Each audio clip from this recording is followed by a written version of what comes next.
سلام و درود به دوستان و همراهان گرامی. سپاس از اینکه کانال تک مدیا را برای تماشا انتخاب کردید.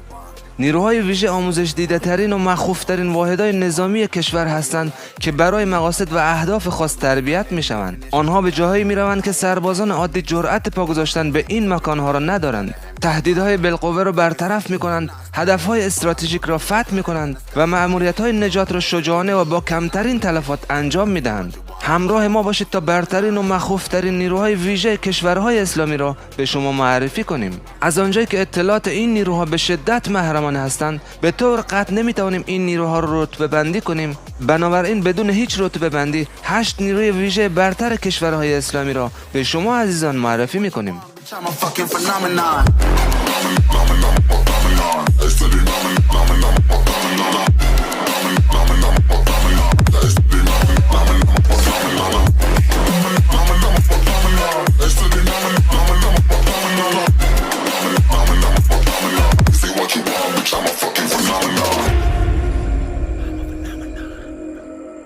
واحد کماندوی بدری 313 از افغانستان. با خروج نیروهای آمریکایی از افغانستان و حکمرانی مجدد طالبان، این گروه واحد یا قطعه را به عنوان نیروهای نخبه طالبان معرفی کرد.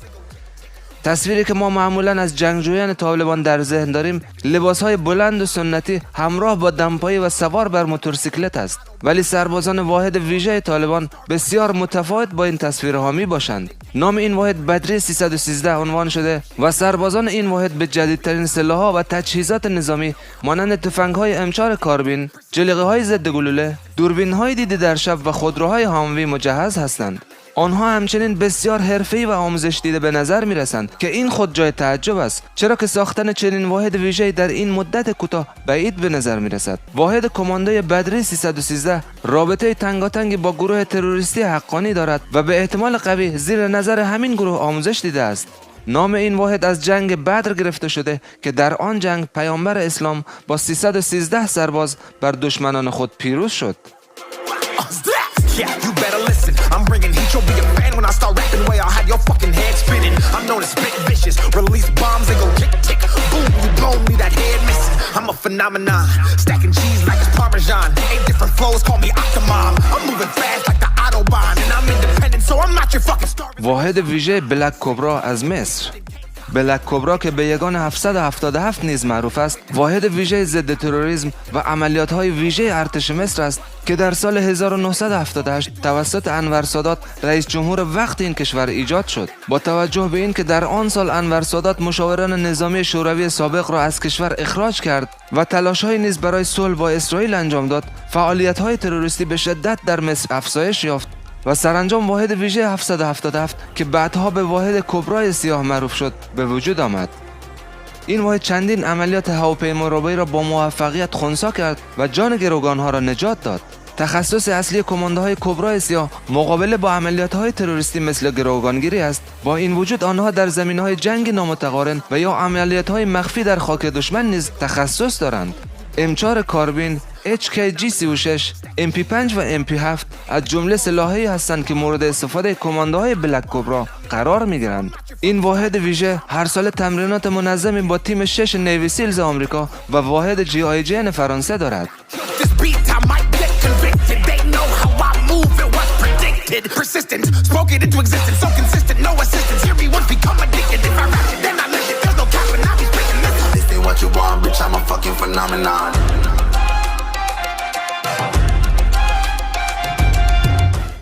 واحد ویژه SSG از پاکستان.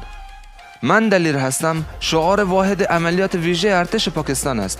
SSG یا Special Service Group در سال 1956 و با هدف انجام مأموریت‌های خاص مانند رهایی گروگان و ضد تروریسم تشکیل شد. با وجود اینکه حوادث تروریستی بسیاری در پاکستان روی می‌دهد، اما کمتر نشانی از عملیات‌های موفق ارتش و نیروهای ویژه در این کشور به چشم می‌خورد. به نظر کارشناسان نظامی، SSG در لیست 10 نیروی خطرناک جهان قرار می‌گیرد و دلیل آن هم شاید این باشد که الگوها و تمرینات این واحد مستقیما زیر نظر واحد SAS انگلستان انجام می شود. در 9 ماه آموزش اولیه، داوطلبان تمرینات طاقت فرسای جسمی و روانی را پشت سر می گذارند و در نهایت از هر 4 داوطلب 1 نفر برای خدمت در این نیرو انتخاب می شود. مبارزه با دست خالی و فیزیک قدرتمند از جمله پارامترهای انتخاب نیرو در این دسته است. این واحد به خاطر ترکیب خاص یونیفرم‌هایشان به لک‌لک‌های سیاه یا بلک استروکس نیز معروف هستند.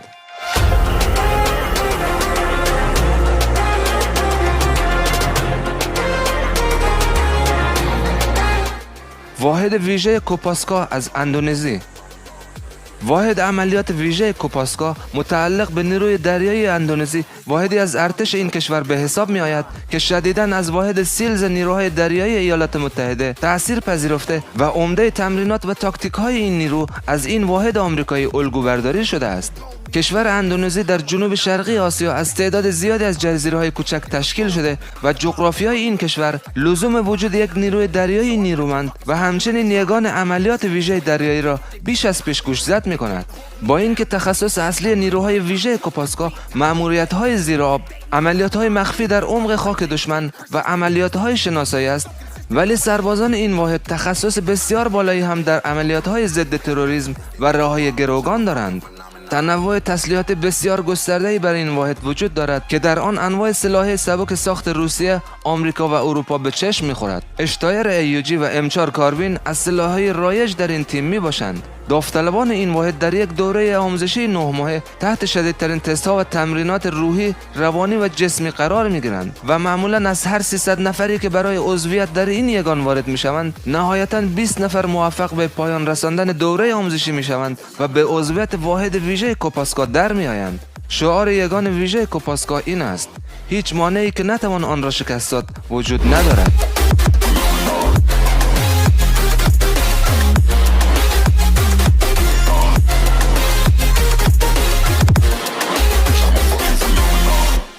واحد ویژه ضد ترور یا YAT از اقلیم کردستان عراق. با اینکه اقلیم کردستان عراق هیچگاه به عنوان یک کشور مستقل به رسمیت شناخته نشد، ولی نیروهای نظامی این اقلیم موسوم به پیشمرگه به طور مستقل و بدون حمایت دولت عراق از اراضی خود دفاع می‌کنند. از آنجایی که کردها همیشه به دنبال تشکیل یک کشور مستقل بودند، سالها با دولت‌های مختلف در جنگ بودند و همین جنگ‌های نامتقارن و چریکی پیشمرگه‌ها را به جنگجویان ماهر و شجاع تبدیل کرد. و اما واحد ضد ترور یا YAT از نخبه‌ترین و شجاع‌ترین سربازان پیشمرگه تشکیل شده است. این واحد در سال 2014 و با حمایت مستقیم نیروهای ویژه آمریکا و با هدف تعقیب و از بین بردن هسته‌های اصلی داعش تشکیل شد. واحد ضد ترور با تلاش‌های یکی از فرمانده‌های ارشد اقلیم کردستان به نام علی بوتان تشکیل شد و در ابتدا فرماندهان YAT برای آموزش به بریتانیا و ایالات متحده رفتند و سپس آمریکا پایگاه‌های ویژه‌ای برای آموزش اعضای این واحد در روژاوا و اردن تأسیس کردند. سربازان واحد ضد ترور نقش بسیار مهمی در شکست داعش داشتند. آنها با حمله به مخفیگاه‌های داعش بسیاری از اعضای کلیدی آنها را از بین بردند و یا دستگیر کردند. این واحد همچنین بسیاری از زندانیان و گروگان‌های در دست داعش را نیز آزاد کردند.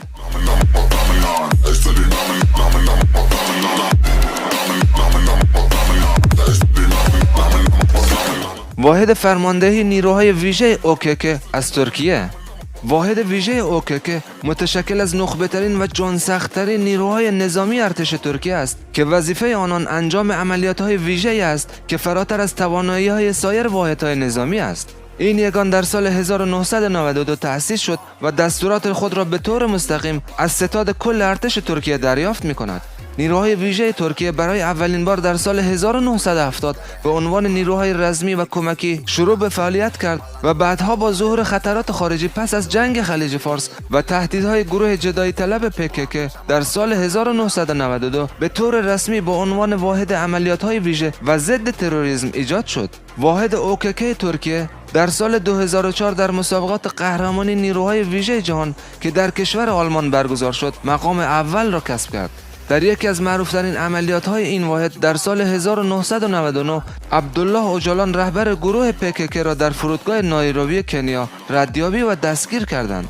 افسران واحد OKK از شاخه نیروهای زمینی ارتش استخدام می‌شوند. دوره آموزش OKK 3.5 سال طول می‌کشد و شامل این موارد است: جنگ غیر متعارف و انواع مختلف جنگ‌های ویژه، شناسایی و نفوذ، عملیات مخفی، جنگ روانی، عملیات زیر آب، پرش با چتر در روز و شب، عملیات‌های ضد تروریسم، مقاومت در برابر شکنجه و تکنیک‌های بازجویی، حفاظت از افراد VIP، خنثی‌سازی بمب و زنده ماندن در بدترین شرایط آب و هوایی. I'm a phenomenon, stacking cheese like it's Parmesan. 8 different flows, call me Octomom. I'm moving fast like the Autobahn, and I'm independent, so I'm not your fucking starving like it's Ramadan. واحد ویژه 69 از مالزی. واحد ویژه کمانده 69 که به واحد VAT به معنای سربازان بسیار توانا نیز معروف است، زیر مجموعه پلیس سلطنتی مالزی است که برای انجام عملیات‌های بسیار پرخطر و حساس مانند رهایی گروگان یا مقابله با عملیات‌های تروریستی ایجاد شده است. این واحد اولین بار در سال 1969 با هدف مقابله با تروریست‌های کمونیست مستقر در جنگل‌های انبوه مالزی تشکیل شد. در ابتدا 1600 نفر برای عضویت در این واحد داوطلب شدند و پس از انجام تست‌های طاقت فرسا 60 نفر برای امتحان نهایی به بریتانیا فرستاده شدند تا زیر نظر واحد SAS انگلستان تمرینات و آموزش‌های نهایی خود را بگذرانند و در نهایت فقط 30 نفر از تست‌های SAS سربلند بیرون آمدند و این 30 نفر اولین کماندوهای واحد 69 را تشکیل دادند. با اینکه واحد 69 زیر مجموعه پلیس مالزی است، ولی سربازان این واحد با پلیس‌های عادی بسیار متفاوت هستند و علاوه بر انجام عملیات‌های ضد تروریسم، در عملیات‌های شناسایی، چتربازی و حتی غواصی از توانایی بسیار بالایی برخوردار می‌باشند.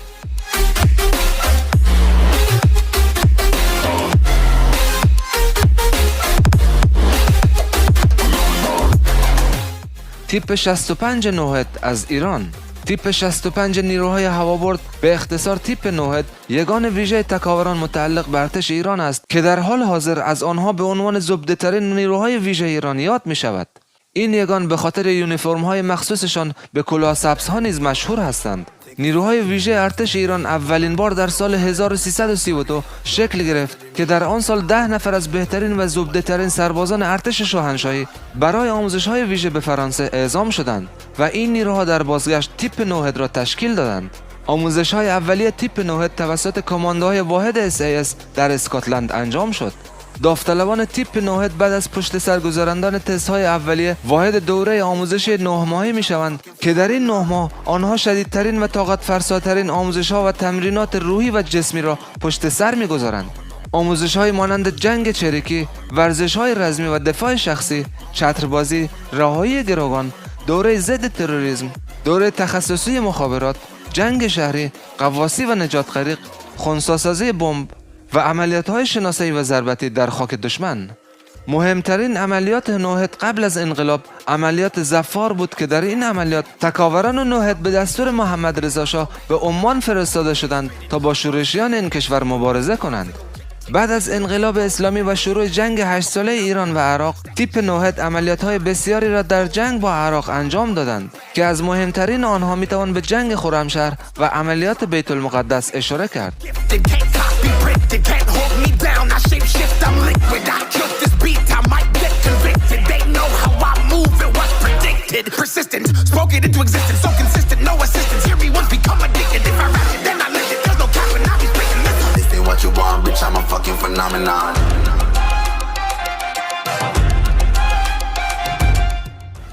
خب دوستان، نظر شما چیست؟ به نظر شما کدام واحد مرگبارترین و مخوفترین واحد نظامی است؟ نظرات خودتون رو در قسمت کامنت برای ما به اشتراک بگذارید. امید که این ویدیو مورد پسند و توجه شما عزیزان قرار گرفته باشد. پس لطفاً برای حمایت ما کانال تک مدیا را سابسکرایب کنید و علامت زنگ را هم فعال کنید تا از ویدیوهای آینده ما نیز مطلع شوید. با سپاس، خدا نگهدار.